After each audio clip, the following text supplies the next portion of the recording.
अस्सलाम वालेकुम नाज़रीन, उम्मीद है आप सब खैरियत से होंगे। आज मैं आपके साथ बहुत ही बेसिक, बहुत आसान तरीन सी रेसिपी पिज़्ज़े की शेयर कर रही हूँ, जो कि घर पे बनाना बहुत ही आसान है। इसकी डो भी बहुत सॉफ्ट बनती है और बहुत चीज़ी और मज़ेदार सा फ्लेवर है। बिल्कुल बेसिक सी रेसिपी है और बहुत ही आसान तरीके से ये हम बनाएंगे और जिसको घर पे बहुत आसान तरीके से आप घर पे रेडी कर सकते हैं। इसकी डो भी बहुत सॉफ्ट बनती है। ये बिल्कुल कुछ सख्त या हार्ड किस्म की जैसे डो के प्रॉब्लम होते हैं तो वो भी आपके दूर हो जाएंगे और घर के अंदर मौजूद आसान तरीन चीज़ों के साथ आप इसको बना सकते हैं। तो रेसिपी को स्टार्ट करने से पहले आपसे रिक्वेस्ट है कि अगर आप चैनल पे न्यू हैं तो चैनल को सब्सक्राइब कर लीजिए ताकि आपको मेरी हर न्यू वीडियो मिलती रहे। यहाँ पे मैंने 1 गिलास पानी ले लिया है। इसके अंदर मैंने इंस्टेंट यीस्ट डाली है 1 टीस्पून। इसको मैंने मिक्स करके 10 मिनट के लिए कवर करके रख दिया है ताकि यीस्ट अच्छे से एक्टिवेट हो जाए। ये यीस्ट का एक तरह से टेस्ट भी होता है कि आया कि हमारी यीस्ट ठीक भी है कि नहीं। तो जब आप 10 मिनट के बाद देखें कि यीस्ट के ऊपर इस तरह से झाग बन जाए तो इसका मतलब है कि यीस्ट बिल्कुल ठीक है और ये हमारी डो अच्छी सी राइस कर देगी। 500 ग्राम के बराबर मैंने इसके अंदर मैदा ले लिया है। इसमें डालेंगे 1 टीस्पून नमक, 1 टीस्पून डालेंगे आम घर की चीनी, आप चाहें तो पीस के भी शामिल कर दें। 2 से 3 टेबल स्पून जितना ऑयल डाल दें। इसको अच्छे से पहले मिक्स कर लें और फिर जो यीस्ट हमने एक्टिवेट की थी वो इसमें थोड़ा थोड़ा सा शामिल करके इसको डो की फॉर्म में गूंद लें। डो ना बहुत ज़्यादा सख्त होनी चाहिए ना ही बहुत हार्ड। यहाँ से डो को 2 से 3 मिनट गूंद के इसके ऊपर ऑयल लगा दें और इसको कवर करके डबल होने के लिए छोड़ दें। तकरीबन गर्मियों में 1 से 2 घंटे में ये बेहतरीन सी डो राइस हो जाती है। जब तक डो राइस होती है हम इस चिकन की फिलिंग को रेडी कर लेते हैं। एक पैन के अंदर 1 से 2 टेबल स्पून जितना ऑयल डालें। याद रखें कि ऑयल हमने बहुत कम यूज़ करना है। इसमें डालेंगे 1 टीस्पून गार्लिक पेस्ट। इसको सौते करेंगे। फिर इसमें शामिल कर देंगे बोनलेस चिकन। चिकन आप अपनी मर्जी से कम या ज़्यादा भी कर सकते हैं। मैंने यहाँ 300 ग्राम से थोड़ा सा कुछ ज़्यादा चिकन यूज़ किया है। अपने टेस्ट के अकॉर्डिंग इसके अंदर स्पाइसेस डालें। जो नमक डालें 1 टीस्पून, हाफ टी स्पून डालें लाल मिर्च पाउडर, 1/4 टीस्पून के बराबर डालें हल्दी पाउडर, हाफ टी स्पून धनिया पाउडर और हाफ टी स्पून के बराबर आप इसके अंदर चिली फ्लेक्स भी शामिल कर सकते हैं। चिकन को 5 से 10-15 मिनट पकाएं, चिकन रेडी हो जाएगी। अब पिज़्ज़े की सॉस रेडी कर लेते हैं। तो सॉस रेडी करने के लिए मैंने आम टमाटो केचप लिया है।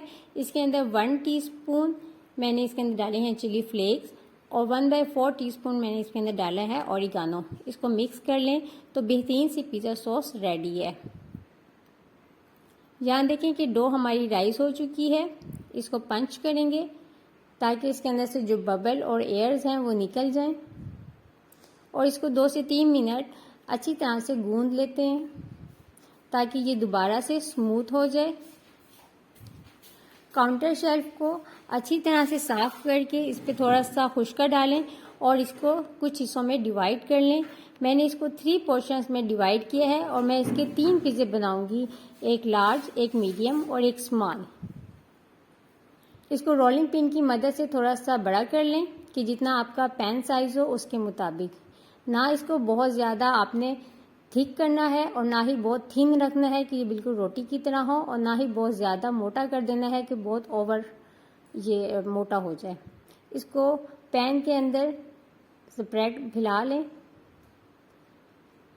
और इसके किनारों को देखें, अंदर की तरफ फोल्ड कर लें जिस तरह बाज़ार के पिज़्ज़े फोल्ड किए हुए होते हैं फिंगर्स की मदद से। यहाँ पे देखें मैंने लार्ज, मीडियम और स्मॉल साइज़ के पिज़्ज़े रेडी कर लिए हैं। अब किसी फोर्क की मदद से इनको पंच कर दें ताकि ये फूलें ना बीच में से।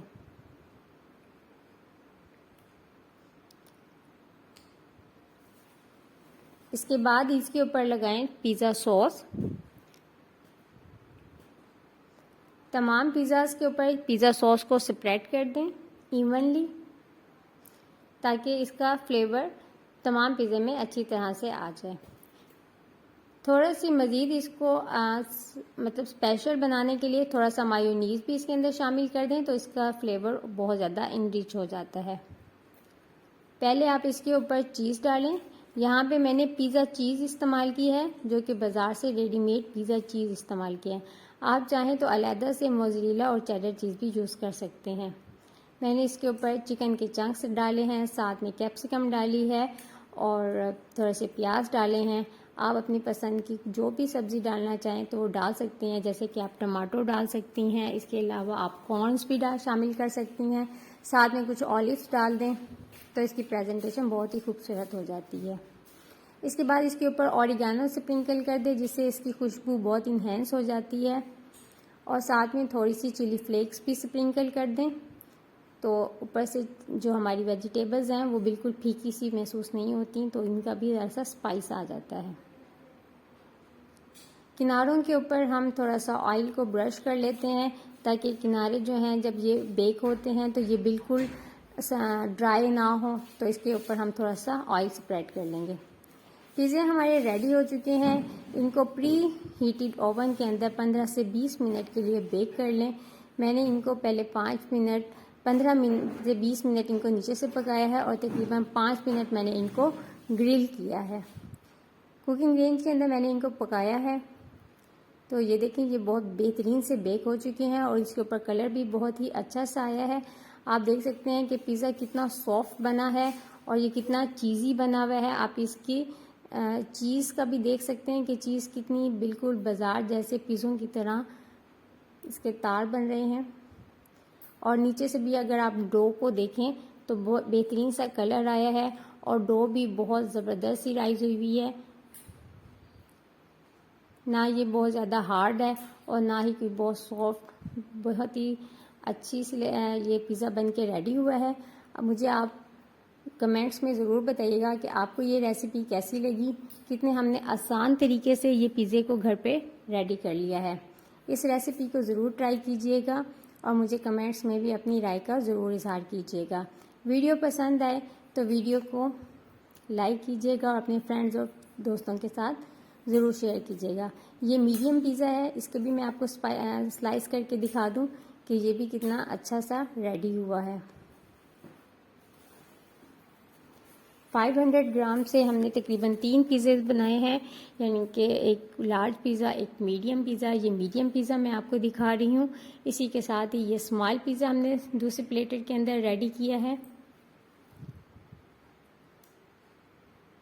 बहुत ही कम पैसों के अंदर बेहतरीन से ये पिज़्ज़े तैयार हो जाते हैं। आई होप जब आप एक दफ़ा ये पिज़्ज़ा बनाएंगी तो आपको दोबारा बाज़ार से पिज़्ज़ा ख़रीदने की ज़रूरत ही नहीं पड़ेगी। ये स्मॉल पिज़्ज़ा है, इसके भी मैं आपको स्लाइस कट करके दिखा देती हूँ। ये नीचे से भी बहुत ही बेहतरीन सा बेक हुआ है। ये भी बहुत सॉफ्ट और मज़ेदार सा रेडी हुआ है। Thanks for watching. अल्लाह हाफिज़।